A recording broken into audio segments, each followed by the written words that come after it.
तो यहाँ पर हम बात कर रहे हैं आज how foreign exchange is determine, यानी फॉरेन एक्सचेंज कैसे डिटरमाइन होगा, क्या डिसइक्विलिब्रियम कंडीशंस क्या क्या होगी एक्सचेंज रेट में।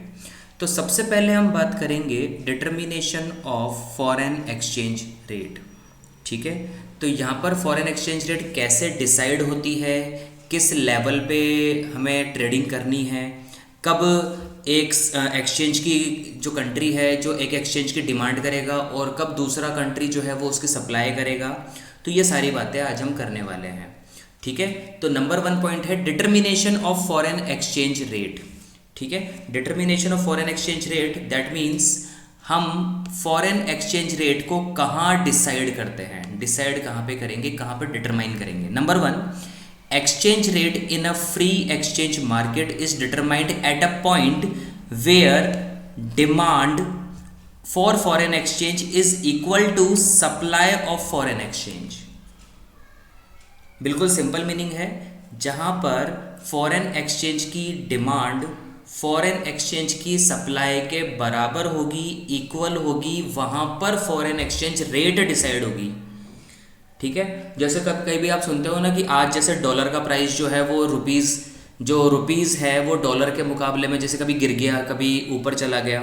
जैसे हम बोलते हैं कि आज जो रुपीज़ है वो 75 रुपीज़ पर डॉलर है, कभी हम देखते हैं 76 हो जाता है, कभी 74 हो जाता है। तो ये होता है forces of demand and supply, यानी कितना हम डिमांड कर रहे हैं या हम कितना सप्लाई कर रहे हैं, तो उस पर डिपेंड करेगा। तो जहाँ पर डिमांड और सप्लाई दोनों इक्वल हो जाएंगे, एक लेवल पर आकर, एक पॉइंट ऑफ लेवल पे आके क्या हो जाएंगे, दोनों इक्वल हो जाएंगे, वहाँ पर हम कहेंगे कि ये फॉरेन एक्सचेंज रेट डिसाइड हो गया।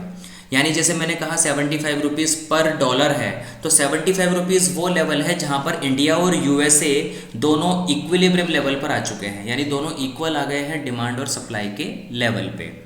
Late us assume that there are 2 countries, हमने 2 कंट्री को अज्यूम कर लिया, मान लीजिए हमारी इंडिया है और एक यूएसए है, and the exchange rate of their currencies that is rupee and dollar. सबको पता है इंडिया की जो होगी वो रुपी है, यूएसए की डॉलर है। ठीक है, प्रेजेंटली देयर इज फ्लोटिंग और flexible exchange regimes in both India and USA. यानी अभी आज के टाइम पे, प्रेजेंटली टाइम में जो फॉरेन एक्सचेंज है वो फ्लेक्सिबल एक्सचेंज है। ये भी मैं आगे जाके बताऊंगा कि फिक्स क्या होता है और फ्लेक्सिबल क्या होता है।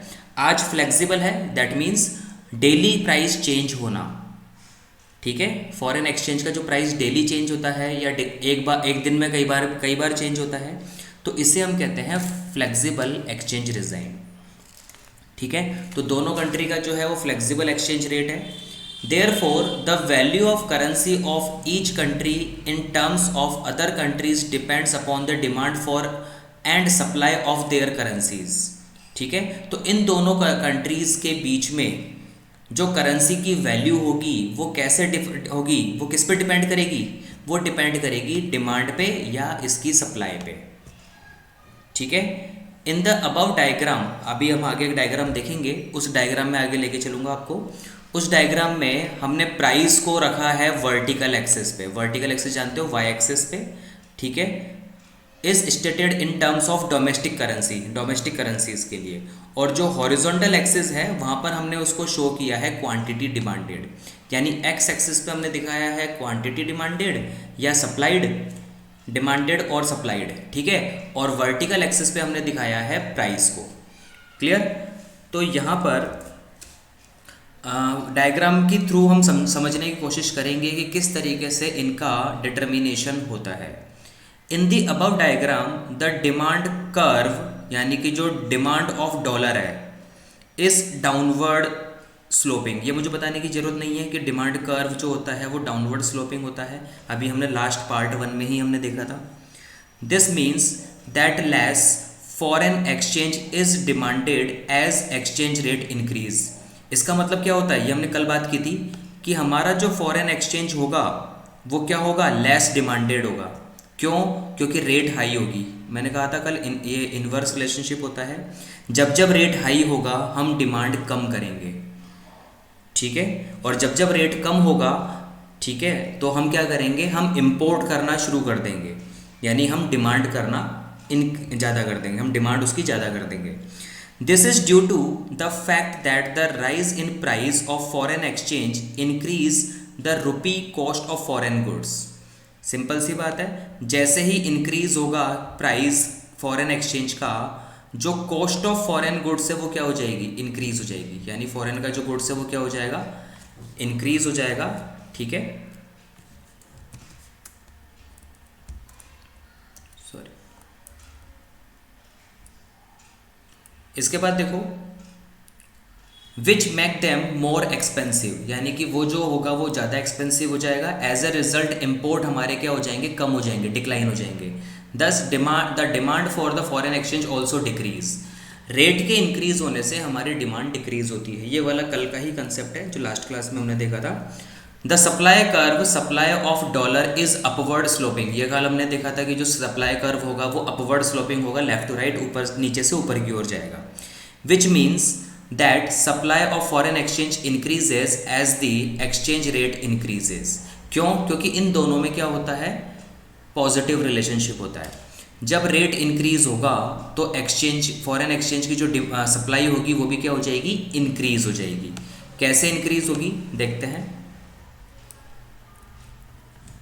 ये देखो, ये अपना ग्राफ है। इस ग्राफ में हम बात कर रहे थे कि ये जो वर्टिकल है यानी वाई एक्सेस है, यहाँ पर हमने रेट ऑफ एक्सचेंज लिया है यानी कि पी यानी प्राइस लिया है। ठीक है, और जो हॉरिजॉन्टल एक्सेस है वहाँ पर हमने क्वांटिटी डिमांडेड लिया है या सप्लाइड लिया है। ठीक है, यहाँ पर आप देखेंगे जो डिमांड की लाइन है वो डाउनवर्ड स्लोपिंग है और जो सप्लाई की लाइन है वो अपवर्ड स्लोपिंग है। ठीक है, तो जहाँ पर ये एक दूसरे को कट करेगी यानी इक्वल लेवल ये रहेगा ई पॉइंट, तो हम ये कहेंगे कि जब ये एक दूसरे को कट करेंगे यानी जब ये इक्वल होगा, डिमांड और सप्लाई इक्वल होगा, तो वहीं पर क्या होगा, ट्रेड होगा। फॉरेन एक्सचेंज में ट्रेड वहीं पर पॉसिबल होगा जहाँ पर ये एक दूसरे को इंटरसेक्ट करेंगे, कट करेंगे। ठीक है, दैट मीन्स हम ये कह सकते हैं कि जब ई पॉइंट पर इन्होंने एक दूसरे को इंटरसेक्ट किया है तो फॉरेन एक्सचेंज की रेट क्या होगी, पी डॉलर, और फॉरेन एक्सचेंज की क्वांटिटी क्या होगी, क्यू डॉलर। ठीक है, this makes home countries goods become cheaper to foreigners since rupee is depreciating in values. क्या कहना चाह रहा है, home countries goods become cheaper, अगर हमारे कंट्री का जो गुड्स है वो क्या हो जाता है, सस्ता हो जाता है, to foreigners since rupees value depreciating in value, that means हमारे रुपए की वैल्यू क्या हो गई, डाउन हो गई। The demand for our export should therefore increase as the exchange rate increase. ठीक है, तो उससे हमारे एक्सपोर्ट इंक्रीज हो जाएंगे क्योंकि हमारा जो होम कंट्री का गुड्स है, हमारी कंट्री का जो गुड्स है वो सस्ता हो गया, चीपर हो गया, तो फॉरेनर्स क्या करेंगे, हमारी कंट्री से गुड्स लेना शुरू करेंगे, यानी हमारे यहाँ से एक्सपोर्ट होना शुरू हो जाएगा। ठीक है, इसको हम कहेंगे कि इससे हमारे रुपये की वैल्यू क्या हो रही है, डेप्रिशिएट हो रही है, कम हो रही है। The increased demand for our export translate into greater supply of foreign exchange, और हमारे क्या होगा, सप्लाई इंक्रीज हो जाएगा, डिमांड डिक्रीज हो जाएगी। Thus the supply of exchange increase as exchange rate increases, तो एक्सचेंज रेट के इंक्रीज होने से डिमांड तो कम हो गया लेकिन सप्लाई क्या हो जाएगा, इंक्रीज हो जाएगा। ठीक है, तो ये बिल्कुल समझ में आ जाना चाहिए कि जो डिटर्मिनेशन होगा वो डिटर्मिनेशन कहाँ पर होगा, जहाँ पर डिमांड और सप्लाई दोनों एक दूसरे को इंटरसेक्ट करेंगे वहीं पर ये दोनों इक्वल होंगे, और जहाँ पर ये इक्वल होंगे उसी प्राइस और उसी क्वांटिटी पर क्या होगा, फॉरेन एक्सचेंज में ट्रेड पॉसिबल होगा। क्लियर। इसके बाद देखते हैं डिसइक्विलिब्रियम कंडीशंस। डिसइक्विलिब्रियम कंडीशंस क्या क्या होती है, डिसइक्विलिब्रियम का मतलब जहाँ पर ये एक दूसरे को इंटरसेक्ट नहीं करेंगे, यानी जहाँ पर ये इक्वल नहीं होंगे वो डिसइक्विलिब्रियम या नॉन सेटिस्फैक्शन पॉइंट होगा। ठीक है, तो उस कंडीशन में क्या होगा, तो नंबर 1 चेंज इन डिमांड, या डिसइक्विलिब्रियम कंडीशंस कब जनरेट होगी, ठीक है, उसके बारे में हम पढ़ने जा रहे हैं। तो सबसे पहले हम डिमांड में चेंज पढ़ने जा रहे हैं। जब भी हम चेंज पढ़ेंगे तो चेंज 2 टाइप्स का होता है, या तो इंक्रीज होगा या डिक्रीज होगा। तो पहले हम चेंज पढ़ने जा रहे हैं इंक्रीज। ठीक है, increase in demand for dollar. ठीक है, इसमें क्या पॉइंट है, an increase in the demand for US dollar in India, ठीक है, will cause the demand curve shift to D1 dollar and the exchange rate rises to P1 dollar. ठीक है, not that increase in the exchange rate means that more rupee are required to buy $1। When this occur Indian rupee is said to be depreciating. ठीक है, इसका मतलब क्या हो गया, मान लीजिए कि हमारे जो डिमांड है $, का जो डिमांड है वो इंक्रीज हो गया इंडिया में। ठीक है, तो इसकी वजह से क्या होगा, इसकी वजह से हमारा जो एक्सचेंज रेट होगा वो इंक्रीज होगा और हमें $1 को परचेज करने के लिए ज़्यादा रुपए देने पड़ेंगे। $1 को परचेज करने के लिए ज़्यादा रुपए देने पड़ेंगे।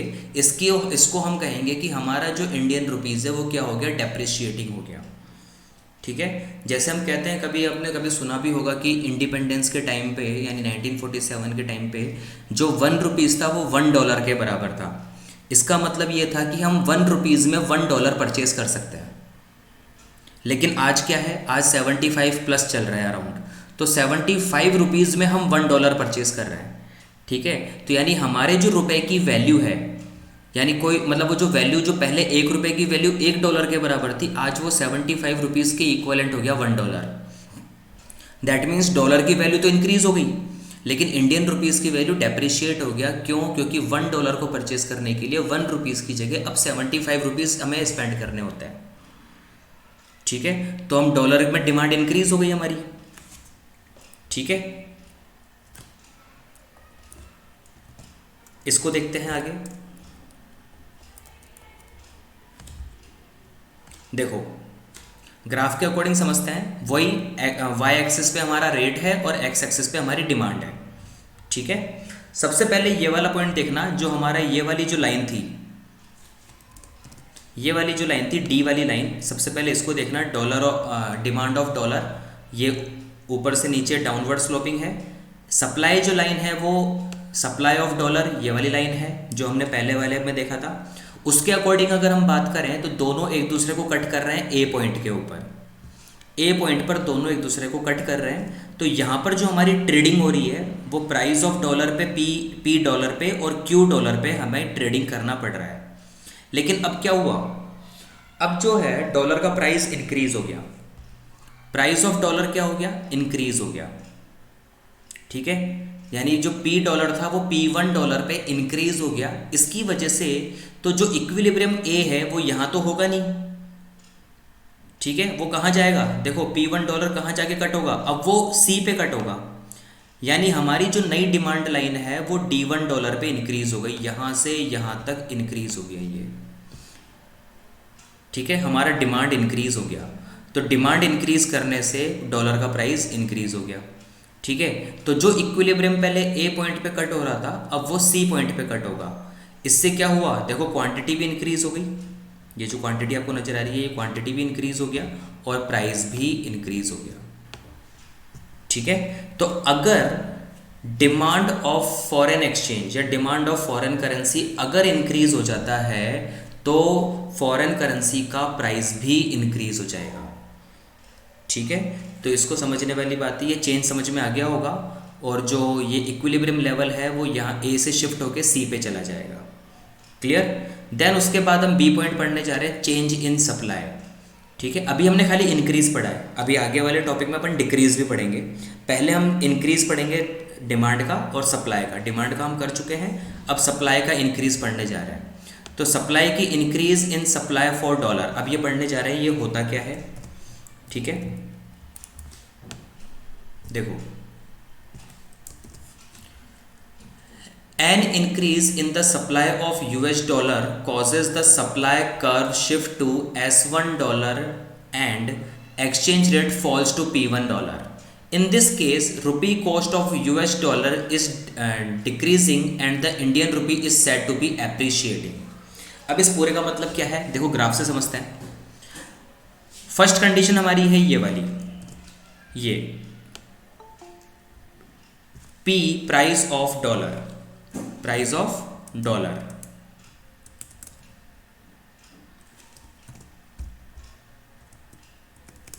ठीक है, तो फर्स्ट कंडीशन हमारी है ये वाली प्राइस ऑफ डॉलर, और सेकंड जो है वो सप्लाई ऑफ डॉलर ये वाला है।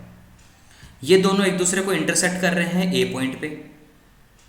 तो हम यहां पर ये कह सकते हैं कि जो हमारी जो डिमांड लाइन है, ये पहले वाली डिमांड लाइन ये वाली है, सप्लाई ये वाला है, दोनों एक दूसरे को इंटरसेक्ट करेंगे ए पॉइंट पर। तो यानी ट्रेडिंग जो हो रही है अभी इस समय, जो ट्रेडिंग हो रही है वो price of dollar P dollar पे और क्यू डॉलर पे हो रही है। ठीक है, अब हम किसको इंक्रीज करने जा रहे हैं? अब हम जो इंक्रीज करने जा रहे हैं वो किसको इंक्रीज करने जा रहे हैं? सप्लाई को। ठीक है, अब हम सप्लाई को इंक्रीज करते हैं। तो ये हमने सप्लाई को इंक्रीज किया एस डॉलर से S1 डॉलर। जब भी ग्राफ में कोई चीज़ राइट में जाएगी तो उसको हम इंक्रीज बोलेंगे। ठीक है, अब सप्लाई जैसे ही डॉलर का इंक्रीज हुआ, यानी कि यूएस वाले ये कहते हैं कि हमारे पास डॉलर काफ़ी ज़्यादा है, हम सप्लाई देने को तैयार हैं। तो हम क्या करेंगे? ठीक है, हम ज़्यादा सप्लाई ले लेंगे, लेकिन आपको प्राइस कम करना पड़ेगा। ठीक है, तो जैसे ही देखो ये इंक्रीज हुआ, सप्लाई इंक्रीज हुआ, तो ये जो इंटरसेक्ट पॉइंट है ये ए से हटके देखो सी पे आ गया। डिमांड लाइन तो वही रहेगी, सिंगल लाइन, लेकिन जैसे ही हमने ये वाली लाइन, ये वाली जो लाइन है, सप्लाई वाली जो लाइन है, इसको इंक्रीज किया यहाँ पे, ये जैसे ही इंक्रीज होगा तो इंक्रीज होते ही जो कट लाइन है यानी कि जो इंटरसेक्ट पॉइंट है वो सी पे शिफ्ट हो जाएगा। यानी दोनों लाइन, डिमांड और सप्लाई लाइन, दोनों एक दूसरे को कहाँ कट करेंगे? इस सी पॉइंट पे कट करेंगे। तो इससे आप देखो क्वांटिटी तो इंक्रीज हो गया, क्वांटिटी तो इंक्रीज हुआ क्योंकि सप्लाई बढ़ेगा तो क्वांटिटी इंक्रीज होगा, लेकिन उससे क्या हो गया? हमारा प्राइस जो है वो P से P1 डॉलर पे डाउन हो गया। ठीक है, ये वाली बात समझ में आ गई होगी। इसके बाद देखेंगे डिक्रीज। इंक्रीज वाले दोनों पॉइंट हम देख चुके हैं, एक बार फिर मैं आपको थोड़ा सा रिव्यू बता देता हूँ। ये वाला जो है वो increase in demand of foreign exchange है। जब डिमांड इंक्रीज होगा, जब यहाँ पे ये डिमांड इंक्रीज होगा तो क्वांटिटी भी इंक्रीज होगी और प्राइस भी इंक्रीज होगा। ये समझने वाली बात है। हम डिमांड ज़्यादा कर रहे हैं तो डिमांड ज़्यादा करेंगे तो सप्लाई भी ज़्यादा मिलेगी और प्राइस भी हमें ज़्यादा पे करना पड़ेगा क्योंकि हमारी डिमांड ज़्यादा है। ठीक है, उसके बाद हमने बात की यहाँ पे increase in the supply of dollar. तो increase in the supply of dollar की जब हम बात करेंगे तो जब सप्लाई इंक्रीज होगा तो सप्लाई के इंक्रीज होने से क्वांटिटी तो इंक्रीज हो जाएगा, लेकिन प्राइस जो है वो डाउन चला जाएगा। ठीक है, अब देखेंगे डिक्रीज वाला पॉइंट। तो डिक्रीज वाले पॉइंट में क्या बोल रहा है ये? Decrease in demand for dollar. अब डिमांड का डिक्रीज और सप्लाई का डिक्रीज हम दोनों देखने वाले हैं।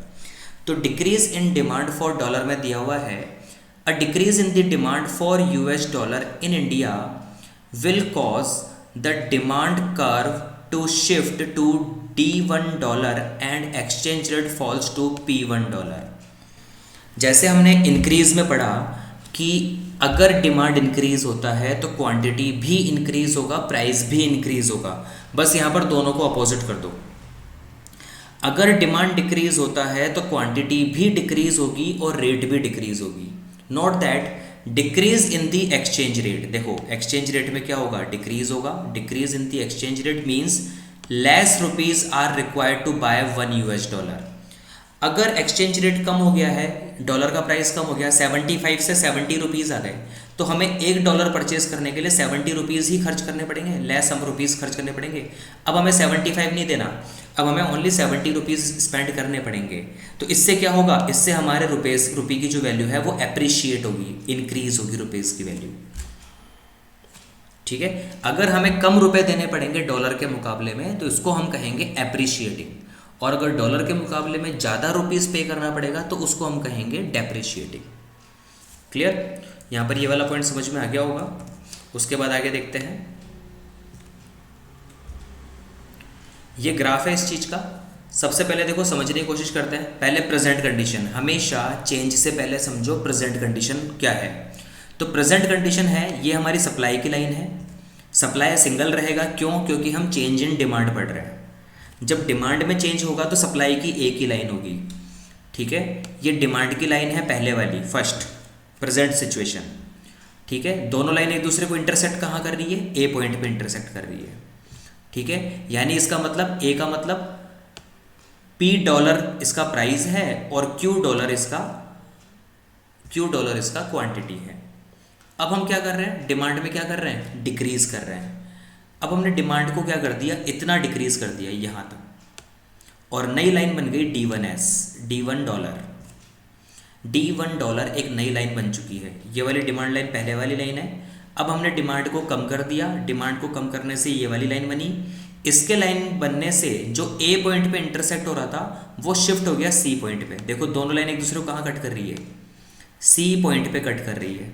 तो इसकी वजह से क्या हुआ, इसकी वजह से C के सामने P1 डॉलर ये प्राइस आ गया, और C के सामने Q1 डॉलर ये इसकी क्वांटिटी आ गई। तो देखो क्या हुआ, प्राइस भी डाउन हुआ, P डॉलर से P1 डॉलर प्राइस भी डाउन हुआ, ठीक है, और Q डॉलर से Q1 डॉलर यानी कि क्वांटिटी भी डाउन हो गई, यानी कि ये दोनों ही कम हो गए। बिल्कुल समझ में आ गया होगा, नहीं तो एक बार फिर देखते हैं। ये वाली जो डॉलर की जो डिमांड लाइन है, ये सप्लाई लाइन है, दोनों एक दूसरे को इंटरसेक्ट करेंगी A पॉइंट पर। A पॉइंट के सामने प्राइस है P डॉलर, A पॉइंट के सामने हॉरिजॉन्टल एक्सिस पर है Q डॉलर। ये हमारा प्रेजेंट सिचुएशन है जहाँ पर इंडिया और USA दोनों ट्रेड कर रहे हैं। लेकिन अब क्या हुआ, हमारा जो डॉलर प्राइस है उसका हमने क्या कर दिया, डॉलर की डिमांड हमने कम कर दी।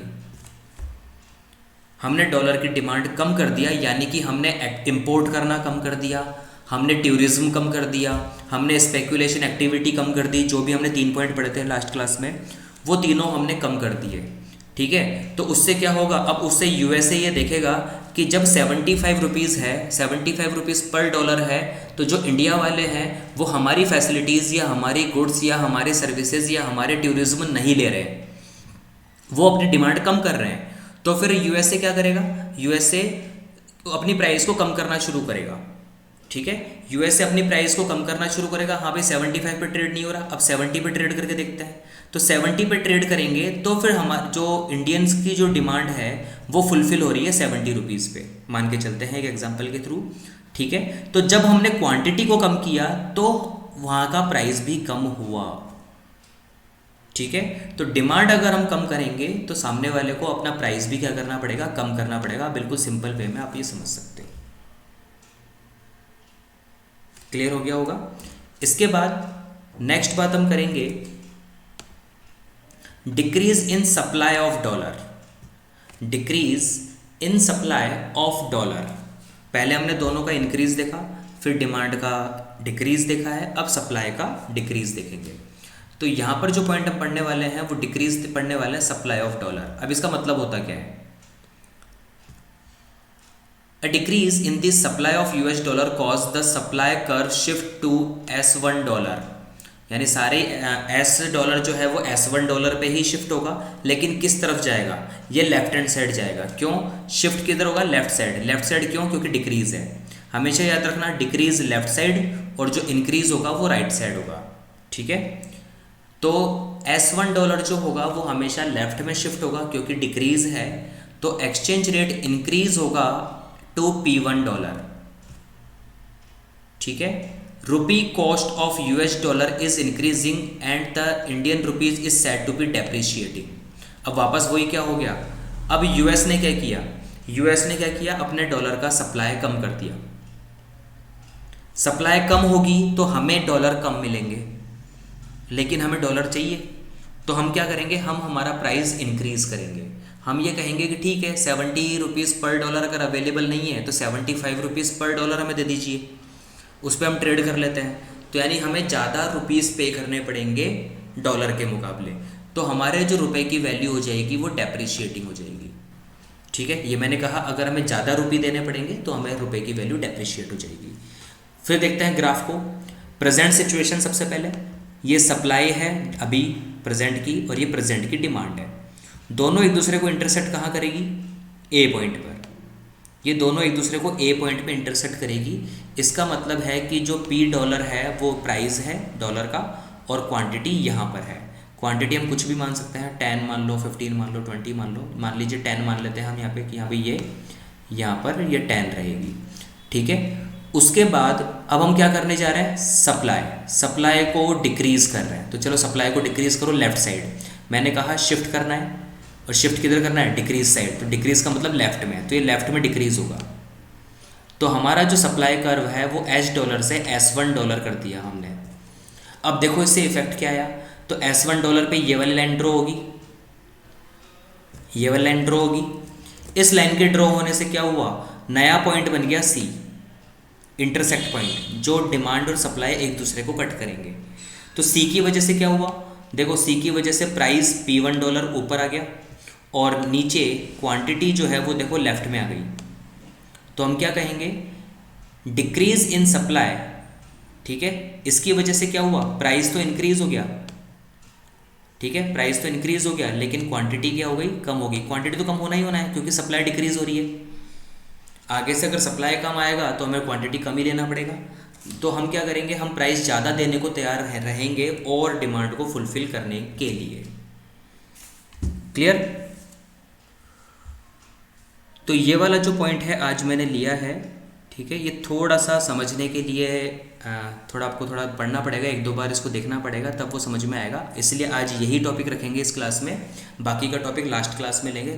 3 क्लास कम सफिशिएंट रहेगी, तीसरी क्लास में ये टॉपिक पूरा कंप्लीट हो जाएगा, ठीक है। एक बार थोड़ा सा मैं आपको इसमें रिव्यू बता देता हूँ वापस से, तो बिल्कुल समझ में आ जाएगा आपको। हमने कहाँ से स्टार्ट किया, हमने यहाँ से स्टार्ट किया था, आज कल की क्लास जहाँ ख़त्म हुई थी उसके बाद यहाँ से स्टार्ट किया था। How foreign exchange is determine. सबसे पहले हमने बात की कि फॉरेन एक्सचेंज कैसे डिटरमाइन होता है।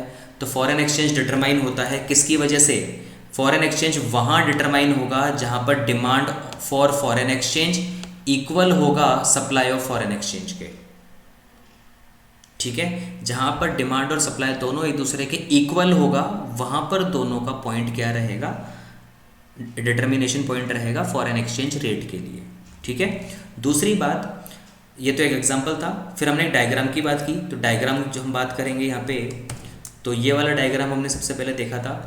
इस डायग्राम में सप्लाई हमें दिया हुआ है, सप्लाई दिया हुआ है और डिमांड दिया हुआ है, ठीक है। डिमांड ऊपर से नीचे रहता है, डाउनवर्ड स्लोपिंग रहता है, सप्लाई जो है वो अपवर्ड स्लोपिंग रहता है। दोनों एक दूसरे को जहाँ पर इंटरसेक्ट करेंगे यानी कि इक्वल होंगे, वहीं पर ट्रेड होगा, वहीं पर प्राइस और क्वांटिटी डिसाइड होगी डॉलर की, जो फॉरेन एक्सचेंज की, ठीक है। इसके बाद हमने देखा कि किस तरीके से हम इसको चेंज कर सकते हैं, यानी डिसइक्विलिब्रियम लेवल क्या होगा।